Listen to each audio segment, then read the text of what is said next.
इस वक्त हमारे समक्ष विराजित हैं माननीय इंद्रेश कुमार साहब, राष्ट्रीय स्वयंसेवक संघ के विशिष्ट प्रचारक, राष्ट्रीय प्रचारक, और बहुत सारी संस्थाओं से आपका जुड़ाव है। आपका होना ही किसी भी समारोह में एक बड़ी सफलता का सूचक है। आपसे बहुत सारी प्रेरणादायी बातें हमें सुनने की मिलेंगी। आप किसी परिचय के मोहताज नहीं हैं। माननीय इंद्रेश कुमार साहब।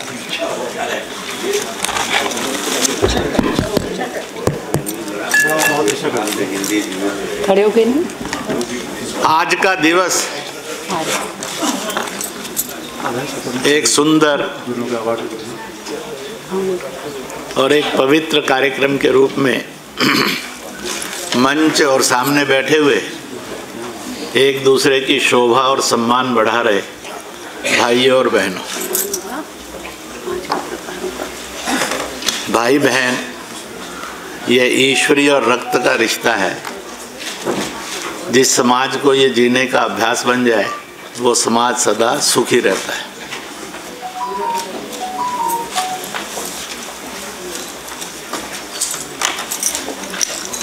वैसे इसलिए भी ऐतिहासिक है कि 75 वर्ष के पश्चात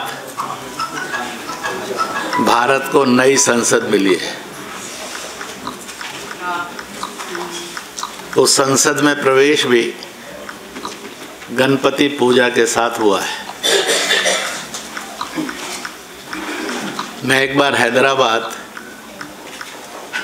गणेश चतुर्दशी और गणपति को प्रवाहित करने के कार्यक्रम में था। उस 19 किलोमीटर लंबी यात्रा में जो सुबह 3 बजे शुरू हुई थी और अगले दिन सुबह 7 बजे तक चलती रही, 42,000 से अधिक गणपतियों का विसर्जन था। तो मुझे 3 जगह उन्होंने मंच लगाए थे, उन 3 जगह से भाषण देना था। पहला भाषण मेरा आप सब जिनकी आवाज़ सुनते रहते हैं उन्हीं के घर के और ऑफिस के सामने था। ओबीसी साहब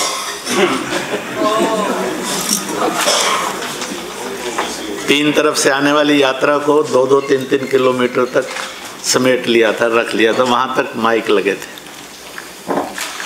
मैंने कहा था गणपति महोत्सव अमीर है कि गरीब है, इस दल का है कि किसी और दल का है, पढ़ा लिखा है कि अनपढ़ है, गांव का है कि उच्च शिक्षा वाला है, धनवान है कि गरीब है, किसी भी जाति उपजाति का और मजहब का है, उसकी विशेषता है वो सबको रोटी देता है। इसलिए गणपति जोड़ता है। जो गणपति में भेद करता है वो स्वयं टूटा हुआ है। आज हम यहाँ एकत्रित हैं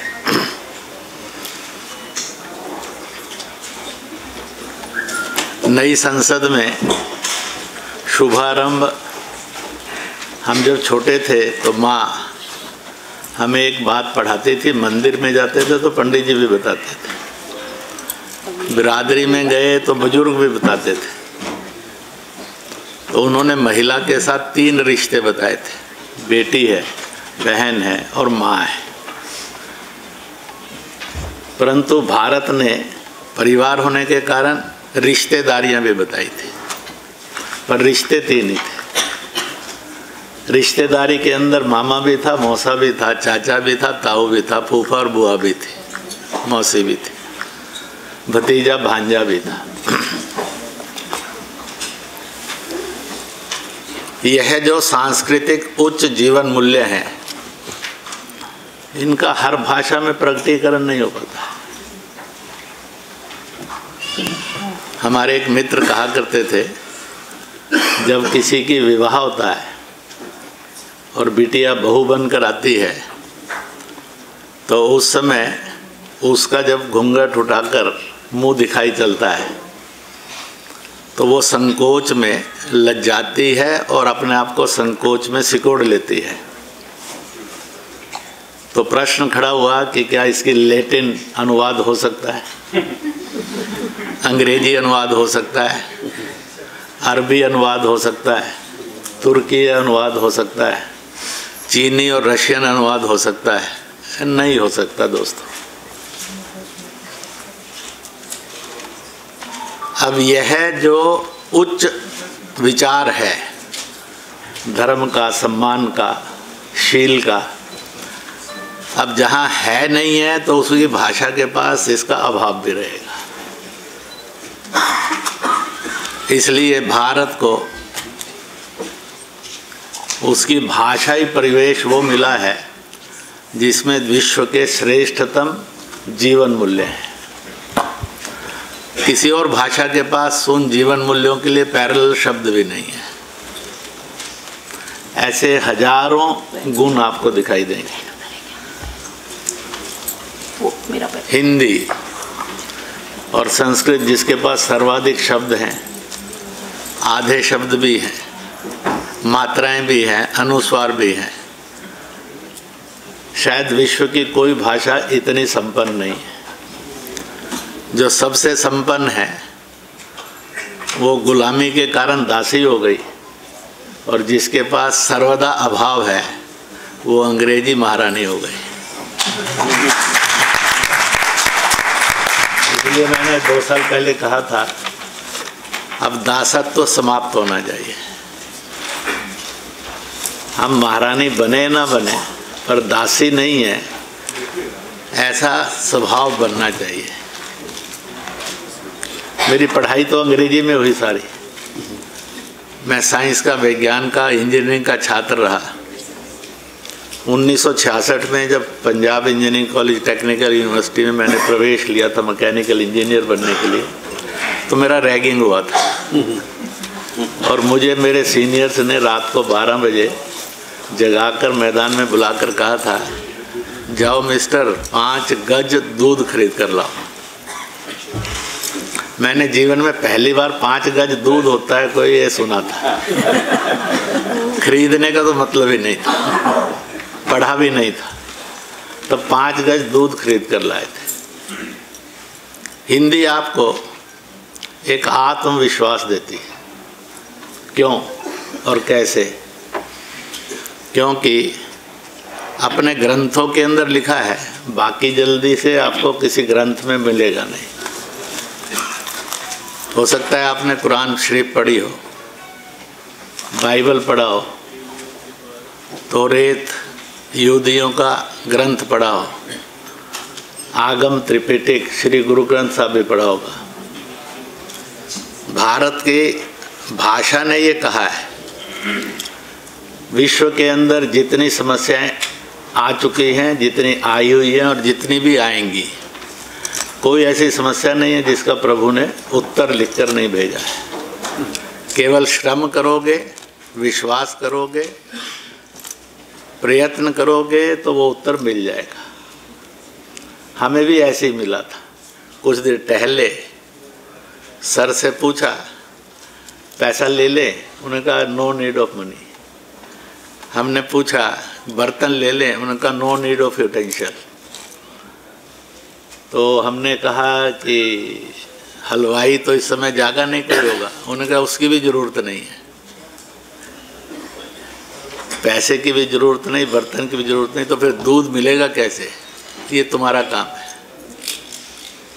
तो मैंने जो उत्तर दिया, ईश्वर पे विश्वास होने का। इसलिए भारतीय भाषाएं आदमी को काफिर नहीं बनाती हैं, विश्वासी बनाती हैं। और इसलिए भारत के इस भाषाओं के परिवेश में हम ही एकमात्र वो देश हैं, सभ्यता है, संस्कृति हैं, आवाज़ हैं, जिसने विश्व के अंदर जितने भी मत पंथ हैं, रिलीजन है, मजहब हैं और उनके उपपंथ हैं, सबको सम्मान भी दिया और स्वीकार किया। ऐसा देश दुनिया में और कोई नहीं है। We are the only civilisation, we are the only nation, we are the only society, we are the only culture जिसने सबका सम्मान किया है और सबको स्वीकार भी किया है। फिर उस भाषा को, उस परिवेश को सांप्रदायिक कहना इससे बड़ा पाप और अपराध नहीं है। क्योंकि अगर विश्व के अंदर सबको समेटकर कोई ले चल सकता है तो उन भाषाओं को मातृभाषाओं के रूप में हिंदी और अन्य अनेक भाषाओं को दुनिया जानती है। इसलिए परिवेश ये बड़ा महत्व का होता है। अंतर्राष्ट्रीय हिंदी सम्मेलन की स्मारिका भी निकली है, परंतु इसी के साथ साथ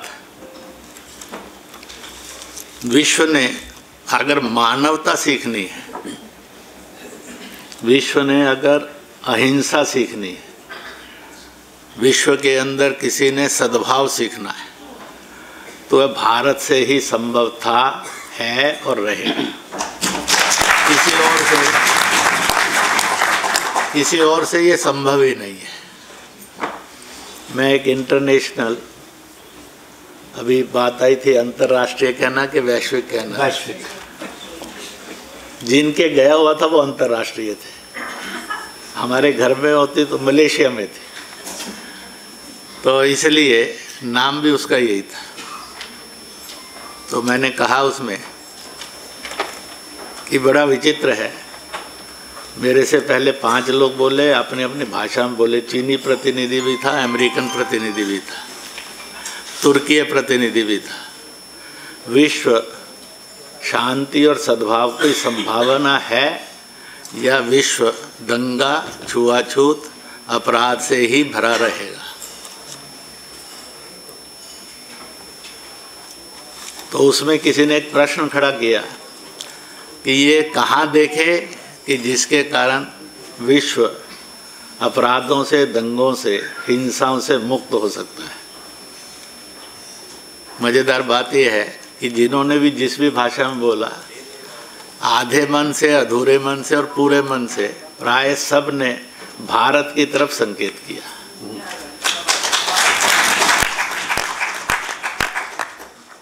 स्वयं मोहम्मद साहब कहते हैं, जब वो संघर्षों में मक्का शरीफ से हिजरत करके मदीना गए और मदीना में शांति समझौता करके वापस मक्का आ रहे थे, तो बार बार एक वाक्य को दोहराते थे, जब मैं पूरब में हिंद की सरजमी और सभ्यता की तरफ नज़र करता हूँ तो मुझे समस्याओं के समाधान मिलते हैं।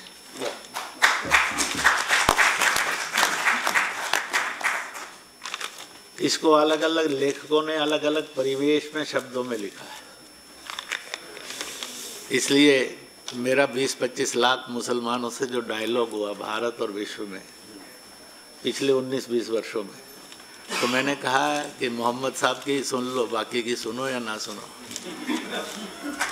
उन्होंने कहा कि भारत समाधान की, ठंडी हवाओं के सुकून की धरती है, ये उनका कथन है, और वो हिंद शब्द बोलते हैं बार बार। तो इस प्रकार से हिंद शब्द हिमालय से और इंदु सरोवर से, जिसको इंडियन ओशन कहते हैं, हिमालय का ही है, इंदु सरोवर का नादा है, इसमें से हिंद बना है, और उसी को साथ स्थान लगा दिया तो हिंदुस्तान बना है। तो मुझे लगता है कि विश्व में सबको एक विश्वास है कि अगर कोई नैतिकता दे सकेगा, कोई समस्याओं का समाधान दे सकेगा, तो हम और आप वो सब लोग हैं। करेंगे तो मिलेगा, नहीं करेंगे तो नहीं मिलेगा। इसलिए हम भी रात को दूध लेकर जब आए तो हमने अपने सीनियर्स को कहा, खाली हाथ थे, वो भी खाली हाथ थे, सर लीजिए ये 5 गज दूध है। हमने कहा जान छूट जाएगी, पर दे आर मोर इंटेलिजेंट, हमसे सीनियर थे। तो उन्होंने कहा कि ये 5 गज है या नहीं है बाद में तय करेंगे, पहले बताओ तुम उन्हें खरीदा कैसे। हमने सोचा था जाकर सो जाएंगे कमरे में हॉस्टल के, फिर फंस गए।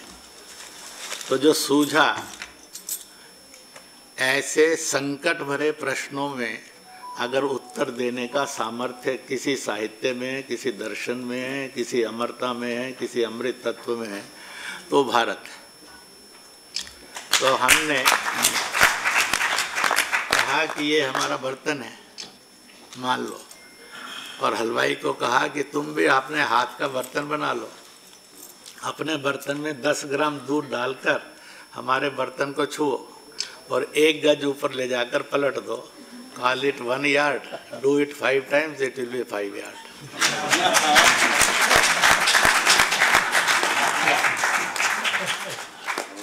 कठिनतम प्रश्नों के उत्तर देने की शक्ति जिस सभ्यता और संस्कृति और समाज के पास रही है, उसी को जागृत करने की जरूरत है। इसलिए दुनिया के अंदर विदेशी धर्मों में से किसी भी धर्म के पास अहिंसा परमो धर्म का वाक्य नहीं है। केवल भारत में जन्मे हुए हर धर्म के पास, हर विचारधारा के पास ये वाक्य है। विश्व के अंदर किसी भी ग्रंथ के अंदर जो विदेशी धर्म हैं, जितने भी प्रकार के हैं, उपधर्म हैं, उनके पास वसुदेव कुटुंबकम का नारा नहीं है, शब्द नहीं, वाक्य नहीं है। पूरी वसुधा को माँ मानना और उसकी संतान होने के कारण हमें एक कुटुंब के रूप में जीना चाहिए। ये भारत के पास है। भारत से लिए हुए इन शब्दों का अनुवाद उन्होंने किया है। लैटिन में भी किया होगा, फ्रेंच में भी किया होगा, अंग्रेजी में भी किया होगा, इटालियन में भी, रशियन, चाइनीज में भी किया होगा। ओरिजिनल उनके पास ये शब्द नहीं है। तो हमारा स्वाभिमान विश्व के लिए कल्याणकारी है। इसलिए जो सभा में मलेशिया की बोले, सब अपने अपने भाषा में बोले, उनका अंग्रेजी अनुवाद हुआ। तो मैंने कहा कि हम भी अगर अपनी भाषा में बोल लेंगे और मिला जुला बोल लेंगे, एक भाषा में बोल लेंगे तो लोग कहेंगे बड़ा कम्युनल है, मिली जुली भाषा में बोलेंगे लोग कहेंगे बड़ा सेकुलर है। मालूम नहीं ठीक क्या है। तो इसलिए हिंदी गौरवान्वित थी, हिंदी गौरवान्वित है और हिंदी सदा गौरवान्वित रहेगी।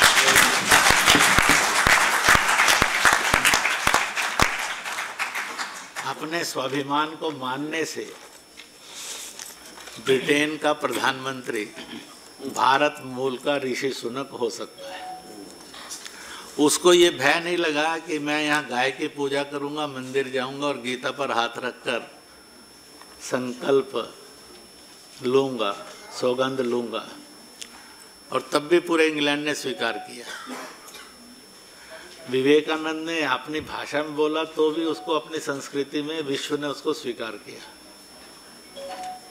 इसलिए हम सब ने इस देश को और विश्व को इस हीनता से निकालना है और यही संस्कृति, यही सभ्यता और यही भाषाएं, यही ग्रंथ विश्व के अंदर शांति का, सद्भाव का मार्ग थी और मार्ग रहेंगे। रामधारी सिंह दिनकर जी ने, क्योंकि उनकी शताब्दी जयंती मनाने के लिए आए हैं, उस जयंती पर इतना ही कहूँगा कि 23 सितंबर 1908 को उनका जन्म हुआ। 23 सितंबर की एक और ऐतिहासिक गाथा है। 23 सितंबर 1918, आप में से सबने 3 मूर्ति चौक देखा होगा। इस 3 मूर्ति चौक की जो ऐतिहासिक गाथा है वो 23 सितंबर से जुड़ी है। इजराइल तुर्की का गुलाम था, उसकी सत्ता थी और वो अपनी स्वतंत्रता के लिए संघर्षरत थे। ब्रिटेन उनको मदद कर रहा था तुर्कीय शासन के विरुद्ध। उन्होंने कई तरह की सेनाएं भेजी समय समय पर, सब पराजित आती रही। भारतीय सेना के 900 जवान, हैदराबाद यूनिट के, उसी के साथ साथ जोधपुर और उसी के साथ साथ मैसूर, यहाँ के जवान सिलेक्ट किए गए थे जो अच्छे लंबे कद के थे। ये सब गए थे। इनके पास तोप और बंदूकें नहीं थी, भाले थे, तलवारें थी, यही शस्त्र थे। और उन्होंने जाकर इज़राइल का जो एक टापू है और उस शहर के साथ जुड़ा हुआ है हाइफा, यहाँ से अगर ब्रिटिश ये हुकूमत तुर्की की चली गई तो इज़राइल की आज़ादी का रास्ता खुल जाएगा। इसलिए हाइफा को घेरा। 900 सिपाही भारत के शहीद हुए इन तीनों, मैसूर, जोधपुर और हैदराबाद पलटन के। परंतु उन्होंने तुर्किस्तान से हाइफा को स्वतंत्र कराकर ब्रिटिश और इजरायलियों को प्रथम भेंट दी। उसके रूप में ये हाइफा त्रिमूर्ति चौक है। इसलिए 3 सिपाही हैं, 3 ही कंपनियों के हैं और उसी ड्रेस के अंदर है। और इसलिए फैंस नाम की एक संस्था ने इस देश के अंदर केवल ये 3 यूनिट्स ही उस स्वतंत्रता के स्वाभिमानी दिवस को मनाती थी। अब 23 सितंबर को हर वर्ष सुबह 9:30 से 11 बजे तक इजराइल के भी लोग आते हैं, भारत के भी लोग सैकड़ों इकट्ठे होते हैं और भारत ने इजराइल की स्वतंत्रता में जो प्रथम कदम बढ़ाया उसको प्रणाम करते हैं, सैल्यूट करते हैं, सलाम करते हैं। तो इसलिए 23 सितंबर भारत के उस इतिहास का पृष्ठ है जो इजराइल के अंदर thank you Bharat, thank you India के रूप में मनाया जाता है। इजराइल के लोग जगह जगह एकत्रित होकर उस दिन भारत और भारतीयों को धन्यवाद करते हैं। ये तो भाई दिवे में जो 20-21 पढ़ते पढ़ते डेट ध्यान में आई जब कल कि रामधारी सिंह दिनकर जो है उनका जन्म 23 सितंबर का है, तो फिर मुझे 23 सितंबर की ये घटना स्मरण हो गई। इसलिए अच्छा है जब रामधारी सिंह दिनकर को याद करेंगे तो इस ऐतिहासिक घटना को भी स्मरण कर लेना चाहिए। अंत में एक छोटी सी बात कहकर समाप्त करूंगा। हमारे एक मित्र ने एक छोटा सा नाटक लिखा। उसने लिखा उसके अंदर बहुत पढ़ा लिखा है, बहुत विद्वान है, बहुत धनवान है, अलंकार है, बड़ा आदमी कहलाता है। उसकी मृत्यु हुई और पहुंच गया दरबार में। अब यमराज जी के यहाँ तो और विष्णुगुप्त के यहाँ तो एक सीधा मामला है, जैसे जैसे कर्म करते जाते हैं उसका फल लिखते चले जाते हैं। बाद के लिए स्कोप ही नहीं है कुछ बताया जा सके, अपील दलील की जा सके।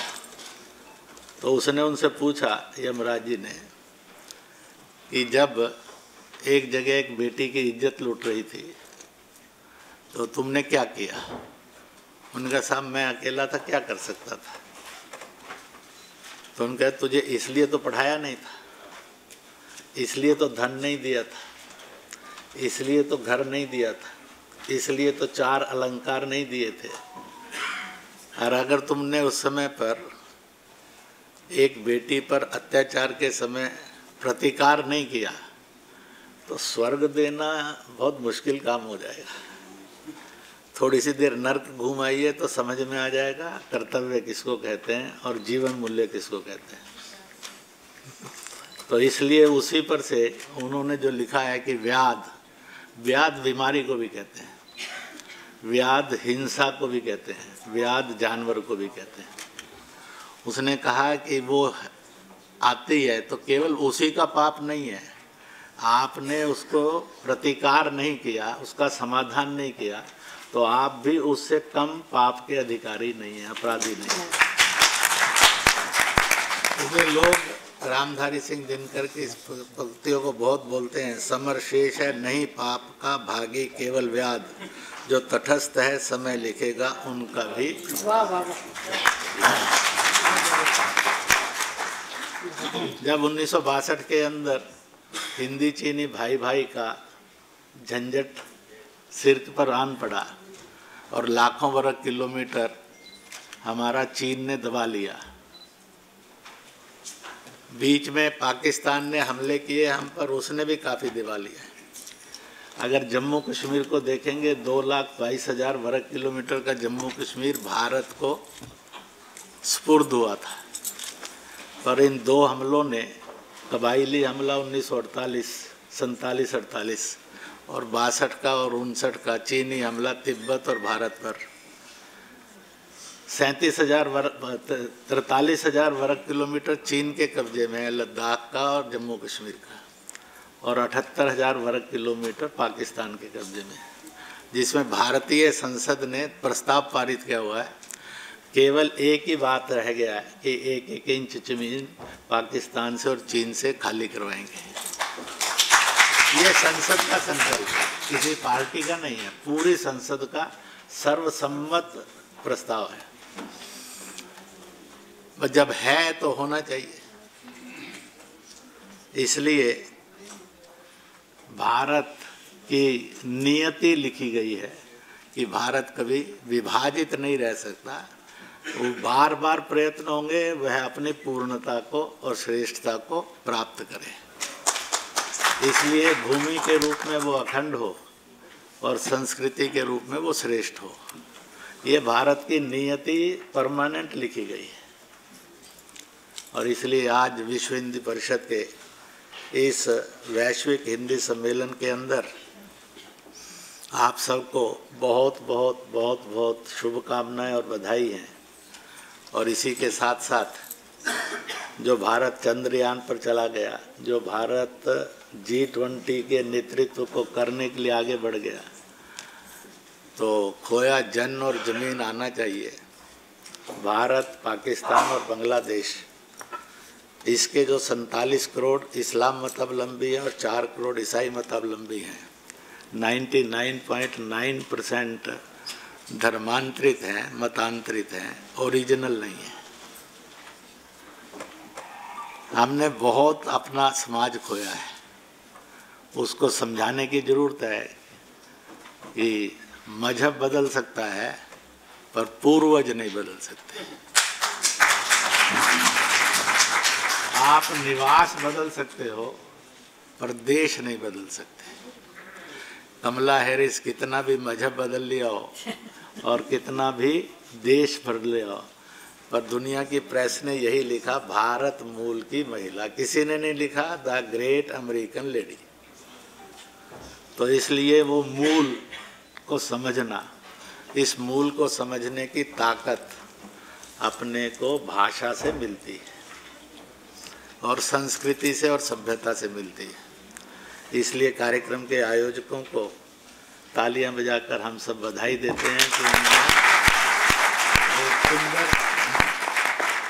कार्यक्रम का आयोजन किया और वक्ताओं ने कल और आज में अपनी अपनी बातें कही, इस विश्वास के साथ कि हम प्रभु से ये धन्यवाद करते हुए कहते हैं, मुसीबतों के अंदर तुमने हमें पैदा किया ताकि हम तुम्हारे अच्छे पुत्र साबित हो सके। क्योंकि सुख में तो हर एक रह कर चला जाएगा, परंतु जो कष्ट में आता है इसका मतलब है कि प्रभु ने उसके लिए चुनौतियां ढूंढी थी कि जब चुनौतियां ही चुनौतियां होंगी उस समय तुम्हें जन्म देता हूं ताकि इन चुनौतियों के समाधान में अपने पावन जीवन को तुम लगा सको। अपनी सारी शिक्षा को, धन को और कर्तव्य को, श्रम को उन चुनौतियों में से समाधान करने के लिए निकाल सके। इस विश्वास के साथ जय हिंद, जय भारत, जय जगत।